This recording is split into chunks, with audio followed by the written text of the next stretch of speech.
네, 계엄 사태로 우리 외교도 상당한 타격을 입었다는 지적이 나오고 있습니다. 이지은 기자와 좀 더 따져보겠습니다. 제 기자, 사실 윤석열 정부가 성과 중에 하나로 내세웠던 게 바로 외교잖아요. 네, 그렇습니다. 윤석열 정부가 사실 잘해왔다고 자평했다는 게 한미일 3자 협력입니다. 네. 지난달 대국민 담화 때도 윤 대통령은 이렇게 자신을 했습니다. 잠깐 들어보죠. 네.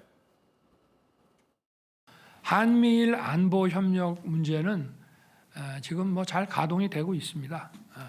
트럼프 대통령은 이제 기업 위주로 해서 먼저 시동을 걸었고, 바이든 대통령 때는 우리의 한일 관계 이 정상화에 또 발맞춰서 작년에 캠프 데이비드를 이끌어냈고, 그래서 그런 기조가 저는 유지될 거라고 생각을 합니다.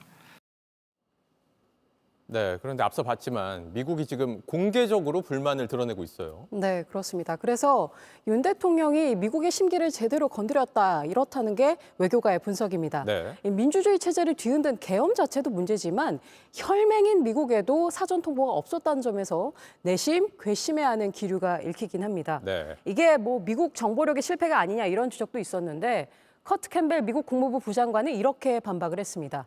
함께 일하는 외교장관, 경제부총리 같은 키 플레이어들도 전개되는 상황에 매우 놀라워했다 이렇게 해요. 네. 그리고 제이크 설리번 이 백악관 국가안보보좌관도 TV를 보고 계엄령 발동을 알았다 이렇게 꼬집었습니다. 네. 사실 이렇게 미국 정부 인사들이 공개적으로 불만을 드러내는 게 굉장히 이례적인 일이잖아요. 또 이게 걱정되는 건 정부가 강조해왔던 한미일 협력에 영향을 미치진 않을까 이런 건데 어떻습니까? 네. 사실 이 계엄령 이전에도 한미일 협력은 우리가 좀 내주고 싸운 측면이 없지 않아 있죠. 네. 시작은 아시다시피 우리가 먼저 일본과 푸는 거였습니다. 지난해 강제동원 피해자들에게 일본 전범기업 대신해서 우리가 배상금을 주기로 하면서였죠. 그때 이 한일 갈등을 봉합하려는 한국의 노력을 미국도 높이 샀다는 게 이 당시 제가 들은 이 외교 당국의 설명이었어요. 네. 이후 이 한미 양자는 물론이고 한미일 3자 공조까지 뒤따랐습니다. 이 단적으로 그 장면이 지난해 여름에 캠프 데이비드 별장에서 새 정상이 나란히 편한 차림으로 나왔던 거 기억하실 테죠. 네. 그때 이 한미일 정상이 매년 적어도 한 번은 만나자 이렇게 말을 했는데 지금 상황에서는 더욱 불투명하다는 게 외교가의 중론입니다. 사실 이번 사태가 아니더라도 그때 바이든, 그때 기시다가 없었으면 어려워지는 참이긴 했지만요. 네, 실제로도 외신에서도 이 협력이 제대로 잘 가동이 되겠느냐 이런 지적이 나오고 있는 거죠, 지금? 네, 그렇죠. 뉴욕타임스는 이런 보도를 했습니다. 3자 협력이 시험대에 올랐다 이렇게 표현을 했는데요. 윤 대통령이 가져온 이 국내 혼란이 한미일 3자 협력을 위태롭게 할 수 있다 이런 지적인데요. 네. 좀 흥미로운 거는 외신들이 윤 대통령이 지난해 이 미국에 가서 환심을 샀던 점을 들면서 굉장히 지금 상황이 극적이라고 한다는 것입니다. 바로 이 미국 국빈 방문 때 썼던 바로 이 장면인데요. 잠깐 보시죠. 네. A long, long time ago, I can still remember how that music used to make me smile.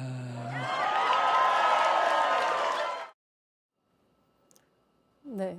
그러니까 이번 계엄령 때문에 한미 또 한미일 사이에 이랬던 훈훈한 분위기는 다시는 없을 것이라는 그런 외신의 지적입니다. 네. 사실 미국이 이 인도태평양, 인태 지역에서 중국을 견제하려면 중요했던 한국의 역할을 앞으로도 기대할 수 있겠느냐 이런 회의감도 읽히긴 하는데요. 얼마 전까지 이 한미일 외교차관 협의에 들어가 있었던 미국 고위 당국자도 이런 부분을 지적을 했습니다. 들어보시죠. 네. This is a strong relationship that is necessary to our security in Asia, our approach to the People's Republic of China. So there's a lot at stake here, and instability in South Korea is not only not good for the people of South Korea, first and foremost, it's not good for the United States either. 네, 이런 것들은 좀 장기적인 우려겠지만 지금 당장 우리가 타격을 입은 것도 있다는 지적이 나오죠. 네, 계엄령을 선포하자마자 당장 좀 어그러진 게 있죠. 이 미국과 핵 운용 정보를 공유하는 핵협의 그룹 NCG 회의가 원래는 열렸어야 했는데 못 열렸고요. 네. 그걸 실제로 해보는 도상훈련 TTX도 미뤄졌습니다. 우리 측 대표가 이미 워싱턴에 가 있었음에도 말이죠. 이게 사실 윤 정부의 외교적인 업적이라던 이 워싱턴 선언의 후속이었으니까 시사하는 바가 적지는 않습니다. 네. 일본과도 그런데요. 사실 내년 초로 조율하고 있었던 이시바 총리의 방안이 좀 애매해졌습니다. 특히 이시바는 이 엄청난 반발에도 윤 대통령이 한일 관계 개선을 추진해 왔는데 그런 노력을 해치는 일이 결코 있어서는 안 된다고 말하기도 했습니다. 네, 알겠습니다. 이지은 기자였습니다. JTBC 뉴스를 시청해 주신 여러분 고맙습니다. 저희는 저녁 6시 50분 뉴스룸에서 뵙겠습니다.